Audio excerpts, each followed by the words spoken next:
For more than 20 years, CTV has captured the moments that matter in our community. From our studios in St. Clair, you're watching Focus with Paul Dingeman. Welcome to another edition of the Focus program. My name is Paul Dingeman. Glad to have you along as we are moving very rapidly through the month of April. Lots of good things happening. We've got a very interesting show lined up for you today. We've got an organization from Port Huron that Police Chief Raker has brought to my attention, and we're going to interview them in a second. And then a couple gentlemen from BWORA Offshore Racing Association will be along, and they've got some great news about giving out money, and then also what's going to happen in the middle of the summer with the annual St. Clair River Race. So we'll find out all that today. Chief Raker, welcome again to the set. Nice to see you, sir. Yes. You are here to introduce for us a nice group that you've heard about, and then you're going to take off because you got another meeting. I got another meeting to go to, but yeah, I want to introduce them. They're from Odessey House, and I learned from Chief Platzer in Port Huron that they're working with them, and one of their programs is it's called MORT. It's Michigan Overdose Response Team, and I sat down with Ken, and he explained what they do and gave me this huge packet, and his passion, their passion, to help people with the overdose situation is crazy, and part of our job is to protect and serve, and this is one way we can serve our community. So I brought them on, we partnered with them. We've only had one response, which is a good thing. Yep. But you want no responses. I mean, you want we don't want none any. of those calls. We don't want any, but if we do have an overdose, I contact them and they come down with a life coach and try and help the people. So I think it's a great organization. They don't just tout themselves. They'll hand them pamphlets from every organization that helps, and whatever fits the individual, hopefully they get help. So you need to talk to them because they have a passion for it, and I have another meeting, but thank you very much. Meeting. Good seeing you. See you soon. Ken, welcome. Thank you. Paul Dingeman's my name. Nice to see you. TJ. And down on the end, Miss Faye. Nice to see you. Nice to see you. Talk to me about your agency. What is it? So we are a substance use disorder outpatient facility here in St. Clair County. We have our main offices in Port Huron. We're part of a larger organization with a full spectrum or continuum of services in Flint, where we have our detox, our residential, and a lot more services, and then some in Saginaw and Bay City. Here in Port Huron, we do mostly outpatient, which is that individual counseling, group counseling. We have peer recovery coaching, which is a step down from clinical work to working with an individual with lived experience in recovery and addiction. And then we also do recovery housing for women and children. What we worked with Chief Raker is our MORT program, that Mobile Overdose Response Team, which is kind of a merge of public health and public safety. Great idea. To respond to individuals who have experienced an opioid overdose, or really any overdose. Commonly it's opioids, heroin or fentanyl, or some of the pills. And then we provide just a quick screening, quick conversation, show that someone's out there that cares, to see if we can create a linkage to care, see if we can get them to treatment. If they're not ready yet, we'll follow up and continue. So it's to respond to folks that are struggling with that substance use disorder and how we can get them to the next step. MORT. Give me the name again. Michigan? Mobile Overdose Response Team. And that was, we were previously at Lake Huron Medical Center, where we were in the building. And what we recognized is a lot of people will decline transport to the hospital. They'll overdose, they'll be revived, and they don't make it to the emergency department. They choose to, some will run, some just decline that ride. So through that, we recognized a need to get to the client themselves.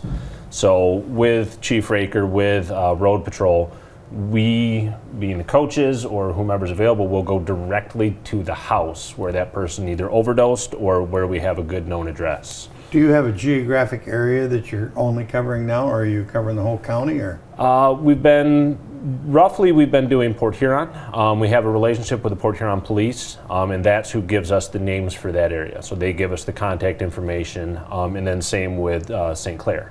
We have touched people outside of those jurisdictions, but in order to do it with the public safety, we can't go where the police can't go. Right. But our goal is to continue to expand and continue to find a way to reach all of St. Clair County.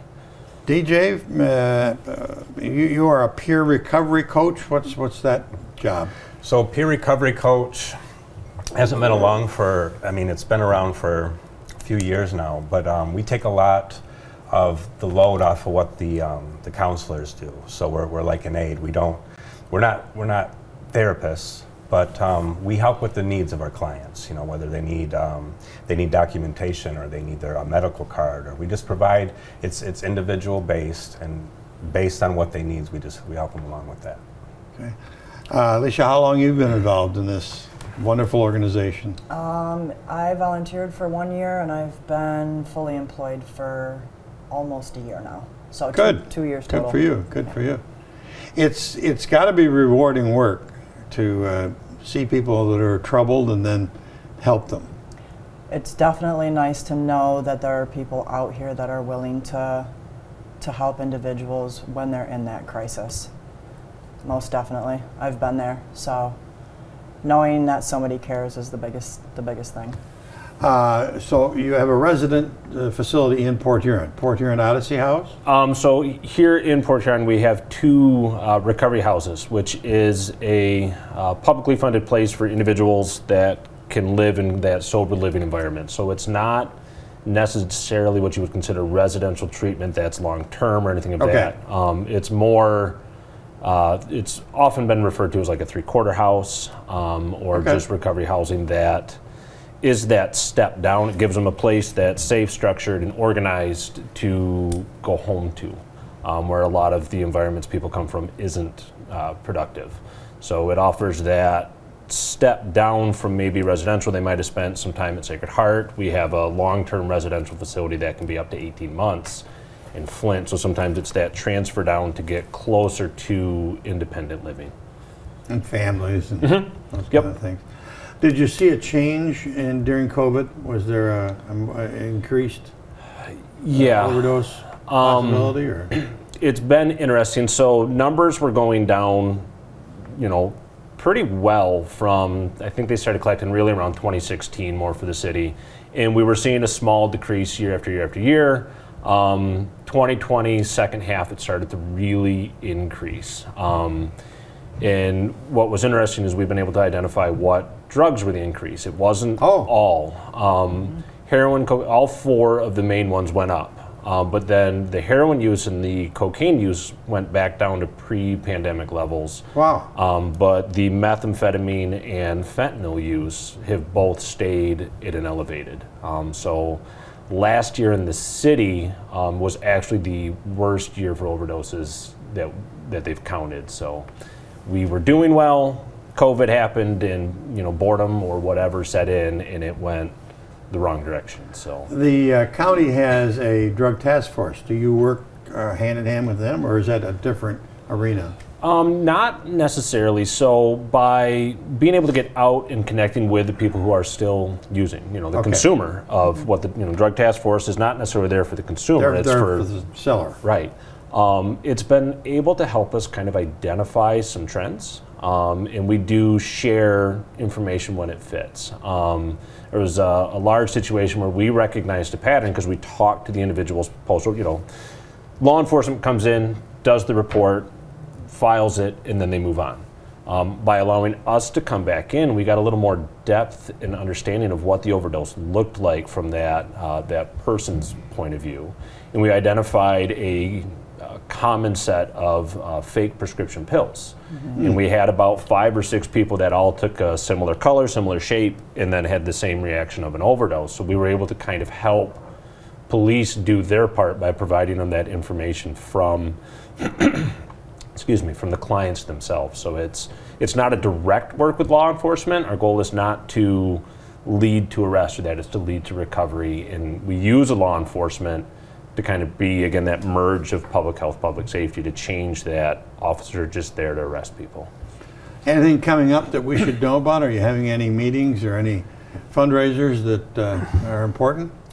Yeah, Saturday we have the Port Huron Police are doing. It's at Pine Grove Park for what is it, for autism? It's autism awareness. Yeah. April 23rd from 10 to 1 in Pine Grove Park. They'll be set up there, and we'll have. You'll have a table there. Board set up with. Oh, them, that's yes. wonderful. Yep. Wonderful. We're also Looking at forward Harbor to it. Impact. It's the last Tuesday of every month. We're set up out there. They give away a ton of things. So, yeah, I mean, from clothes to diapers to, I mean, pretty much whatever. Yeah, tons of food. So, do you feel the problem is growing, or do you feel the problem is going away? Or I know it's not going to go away real easy, It's not but going away. I think it's growing a little bit. It goes up. There's like waves, right? So sometimes when we think it's going up, I mean it does, but it comes down and then it'll go back up again. how can the public help? Just being aware that there are facilities and things out here that are willing to help individuals, and if they know somebody who might be suffering, from substance use disorder, don't hesitate to reach out and maybe just provide them, Don't be ashamed. Correct. Thank you. Don't be shy. Don't be ashamed. Absolutely, we're here to help. We're Yeah. not here to push away. We're not here to create a negative stigma. We're here to push the positivity and try to Good. get people help. Wonderful. Yep. Go ahead. And it is that, the education that resources are available. And that's one of those, if you don't, you can have it, but if no one knows it's there, you might as well not even have it. Another one that we do large with this MORT program is we've worked with the health department to do naloxone education. Previously, when COVID came on, the health department kind of stopped doing their group trainings of naloxone, the opioid reversal drug. So we kind of stepped in and have filled that gap. We're working with BWORA to do a training at SMR. Pat Patterson. Yep. We're working to do trainings with them, so to start spreading some of that into the community, so that, if a person does experience an overdose, there's a chance for that reversal and survival. It doesn't have to end in death. And I know you guys know that it affects every age. It doesn't affect just seniors or juniors or young people or old people. It affects everybody. Second highest population is actually the 55 plus. 25 to 34 is the highest rate across the state and the county, but then next after that is the 55 plus for EMS calls for overdose. Amazing, amazing. Well, we salute you for your work. Chief Raker was very impressed with the pamphlet that you have available, which lists, I think, I've never seen as many agencies in St. Clair County and their phone numbers and how they're available. It's just a great document that you put together. And that was, like he kind of mentioned, our goal is not to drive revenue to our organization. Our goal is to help people stop using drugs, stop overdosing, and stop dying. And we were very open, and it was one of the things we, collectively decided that in this resource package, just put anything. Would we appreciate it if they came to us? Yeah, absolutely. But if they don't, it's that person's getting treatment, which helps it helps their family, it helps their neighbor, it helps that person who the lives neighborhood, nearby. the city, the county. It's about helping them, not boosting us. Right. Any final thoughts? Yeah, also every Wednesday at our office, he mentioned the health department. Anybody can come by, the health department's there, and they offer a number of services, and we provide pizza, so people can come by and get a slice of pizza. Right. Hang out with us, meet the health department. Yeah, pepperoni and pineapple on it, or just just pizza? Just lots of good pizza. Yeah, pizza it is. Okay. Everybody loves pizza. All right. Anything more? Not that I can think of off the top Think of we my got head. it? I Think we got it? Yeah. Where are you, and how can people get a hold of you? So our offices are at 718 Griswold, so right on Griswold between 7th and 8th. Our phone number is 810-937-5366. And then we also do have a Port Huron Odessey Facebook page that can be driven traffic. It actually, I posted today, you mentioned about the rewarding. I was given a gift from a client from 2 years ago with a thank you for services, for helping him do. And it was one of those, that post I kind of shared today was that this is why, that there's a person on the other side of that service. So yeah, through our Facebook page, and then just right there at our offices on Griswold. Great. Very good. Thank you much. I salute you for the wonderful work that you're doing, and thanks for coming down and telling us about it and keep us informed. Yeah, we appreciate the opportunity, Paul. Thank you. Thank you very much. Coming up next, we're going to hear all about the offshore race, which is coming up this summer, and some good things that the ladies and gentlemen from offshore did just a week or so ago. We'll be right back.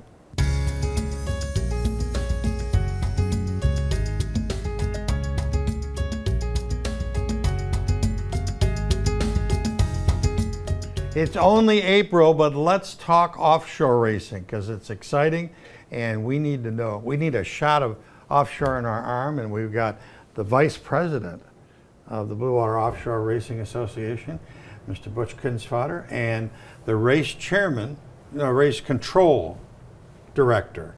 You got a big, long title, Mr. Bob Courier. Welcome, gentlemen. Thanks, Paul. Nice to see you. Glad to be here. Let's start with the date of the 2022 race. What's there? The 2022 race, which is the 28th annual St. Clair River Classic, Amazing. will be July 28th through the 31st, the last full weekend of July. Wow. Racing all day Sunday. Racing will be all day Sunday, testing Saturday on trials. Saturday.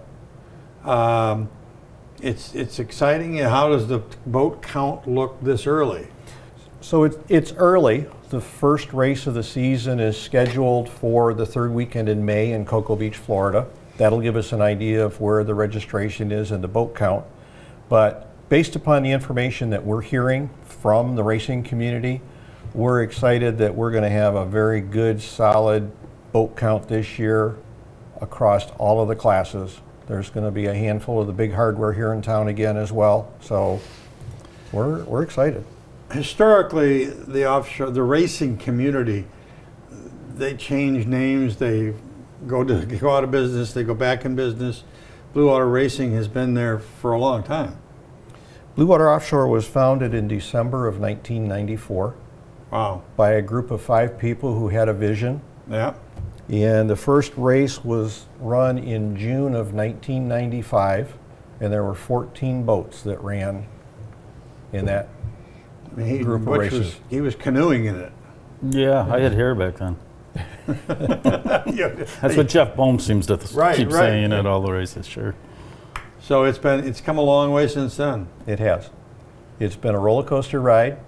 We've had some challenges on a number of fronts, but I have to tell you, last year's rebirth, if you will, of the event, a number of things took place. We changed up some partnerships.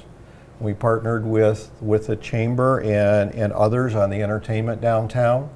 The City Council's action a month or so before the event with the open container footprint in the downtown venue to allow folks to get an adult beverage from any of the licensed establishments and be able to carry it down the sidewalk or into the Palmer Park was amazing. That allowed folks to bring their own cooler, their own picnic basket, and a lot of good positive feedback from that. And we had a number of new sponsors, local businesses and organizations step in and say, how can we help? And they're coming back on board again this year for us. Are you at liberty to give their names yet? We are. Some of them have committed and confirmed.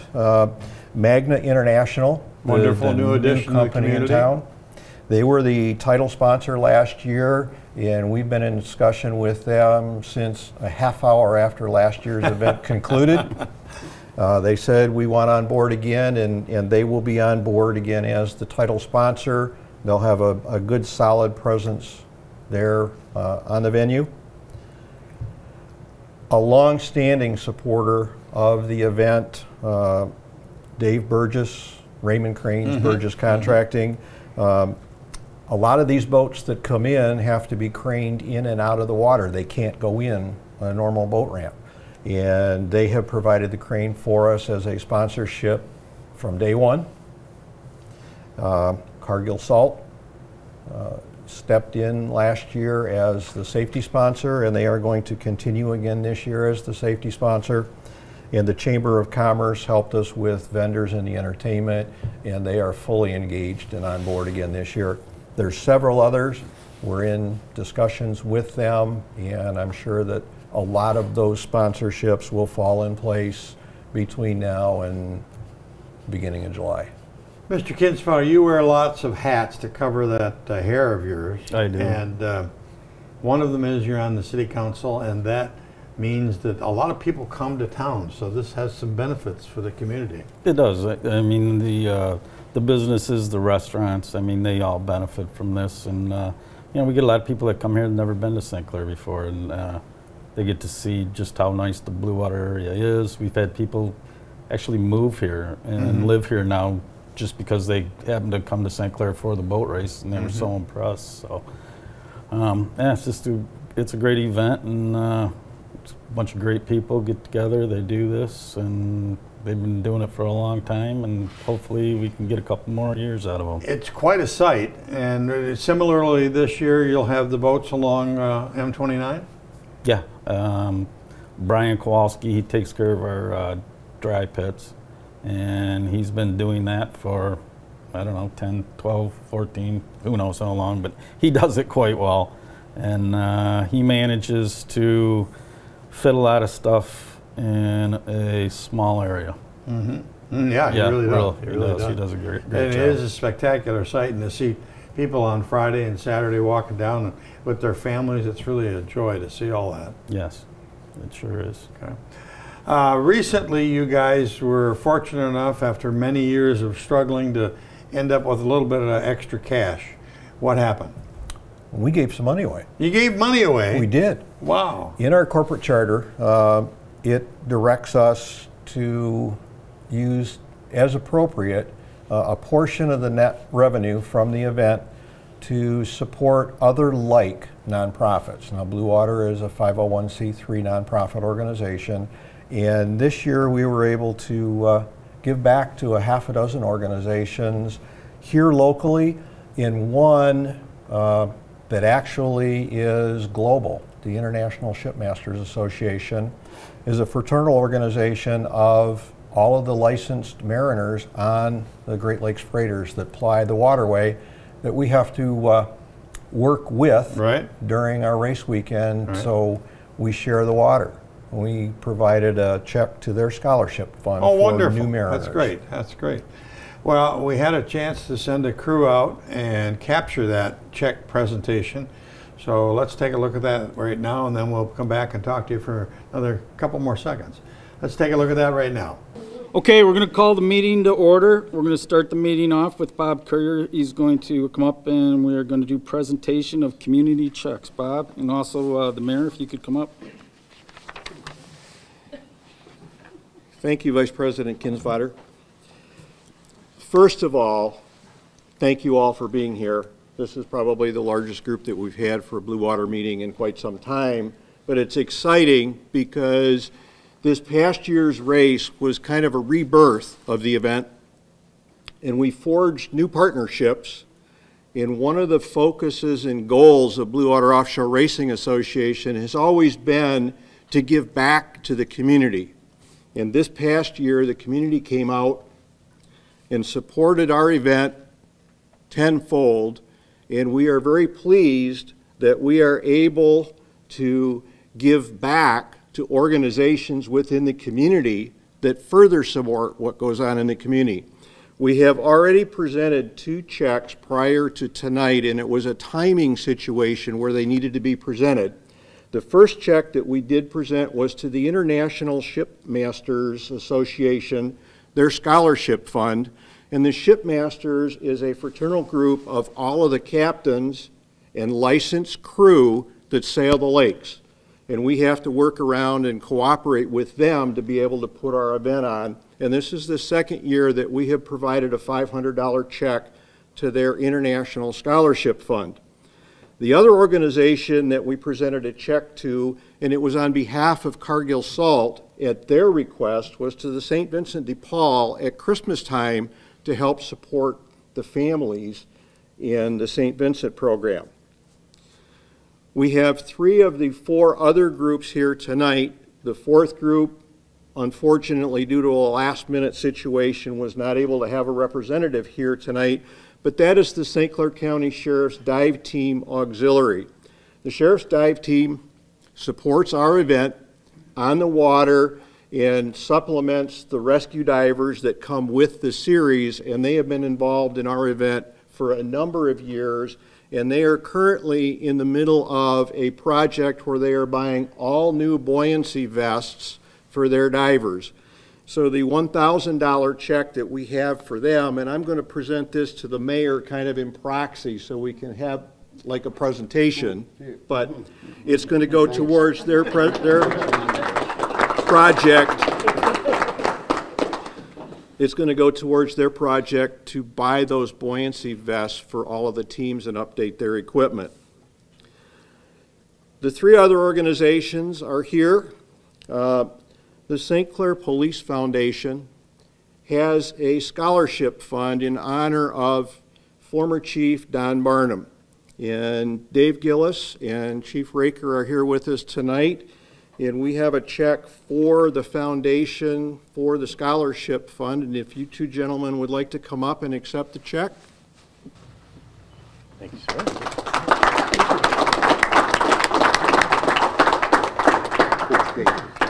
Jim, thank you. Thank you, sir.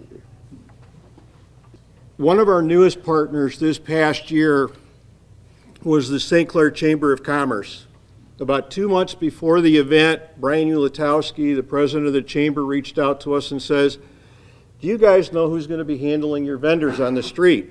And at that point in time, quite honestly, we didn't know. We were taking one bite out of this animal at a time.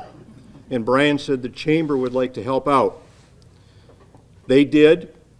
It was a very beneficial project for their organization. It was very beneficial for Blue Water Offshore and the event.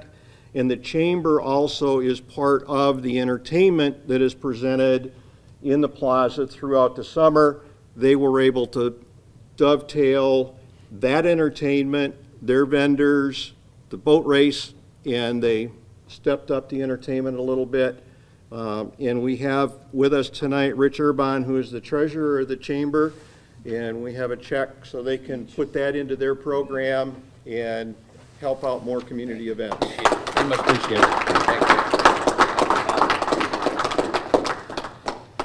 you. And we're very happy to say that the chamber is rolling forward with this year's event already, and there's lots of good things that are going to be happening. The last group that we are going to recognize is a hometown boy, played a little bit of football, decided when he was finished playing football to put together a foundation to help underprivileged youth where they are not able to afford to participate in sports programs. And Tim Lolito, would you like to introduce your board that's here tonight and come forward and accept the check for your foundation? Sure. Thank you. Tim, appreciate it. Thank you. Kelly, thank you.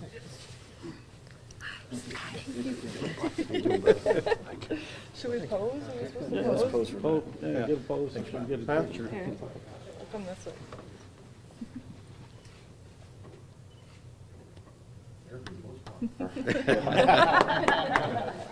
I think we went high for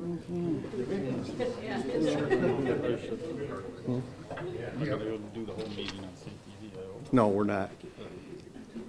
Mr. Mayor, would you like to make any comments while you're here and you've got the platform? Or Just everybody, thank you very much for all your support and all our hard work, really. There's just so much that goes into this thing, and we have to do it together, and it works, so thank you. Well, that was a good video, and lots of happy people when they got those checks in their hands. And I think the mayor wanted to hold on to one of them, but that's okay too. He's a good mayor. So let's review the dates. If I just tuned in, when is the race this year? It's July 28th through July 31st. That's Thursday through Sunday. The racing will take place on Sunday the 31st starting about noon. Saturday will be time trials or testing in the afternoon from about 12:30 to 3:30. But the boats will start coming into town Wednesday night or Thursday morning, the 28th, so they'll be starting to line up. M29 as Brian fits everything into Race Village, and The teams are all looking forward to coming back to one of their favorite venues. Yeah, on the every time circuit. I've interviewed any of them, they've all said they really love the venue. That the venue has been good to them, and they love coming here. So, They love it. They enjoy it. how about volunteers? Do you guys are you looking for additional? Always looking for volunteers. And what would the volunteers do? Anything from helping Linda Rouse, who manages the wet pits, Jeff Mead, who manages the hot pits, Brian Kowalski, who manages the dry pits. They're always looking for extra bodies. Okay, okay. And they can go to your Facebook page? Yes. Yep. And what's the address of the Facebook page? It's This was a quick quiz. yes, it was a quick quiz.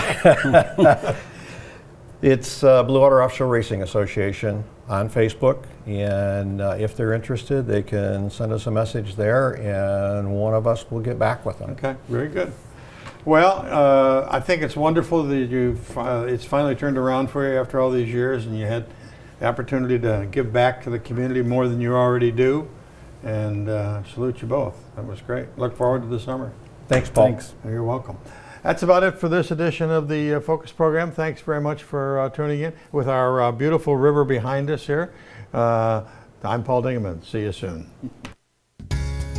Thanks for watching Focus with Paul Dingeman. Focus is produced at the CTV Community Television Studios in St. Clair. For over 20 years, CTV has captured the moments that matter to our community.